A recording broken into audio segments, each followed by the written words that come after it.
কি করলাম আমি সুন্দর সামনে একটা স্কুটি নিয়ে সোজা এগিয়ে গেলাম।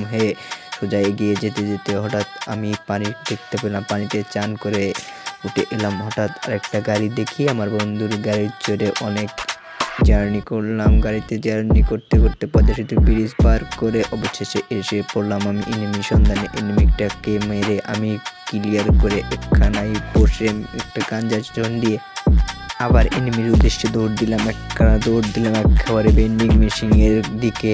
গাঞ্জা চুহন দিয়ে দৌড় দেওয়ার মজাটাই আলাদা। দৌড় দিয়ে যেতে যেতে হঠাৎ দেখি আমার ফ্রেন্ড গাড়ি নিয়ে চলে গেল, আমাকে নিয়ে গেল না। অবশ্যই যাই হোক, আমি এলাম ভেন্ডিং মেশিনের কাছে। ভেন্ডিং মেশিনের কাছে এসে দেখি একটা লাভ। ভেন্ডিং মেশিনে এসে আমি কিছুক্ষণ ভেন্ডিংয়ের সাথে নাচানাচি করে অনেক মজা পেলাম। তারপর আমি কিছু নাচানাচি আর বেশি করে করে দুয়ার চোষণ দিয়ে আমি খুঁজলাম এনিমির সন্ধানে। এইদিকে জুন আমাকে দিয়ে চলে গেল, কিন্তু জুন জানতো না আমার কাছে গাঞ্জার পাওয়ার আছে। জুন পেরে ছুটে ছুটে এলাম, কিন্তু সামনে একটা এনিমি দেখতে পেলাম। এনিমিকে জুম করে একটা শট দিতেই আমাকে ওয়ান টিপ মেরে দিল। ও মাই গড, আমাকে লুট বক্স বানিয়ে দিল।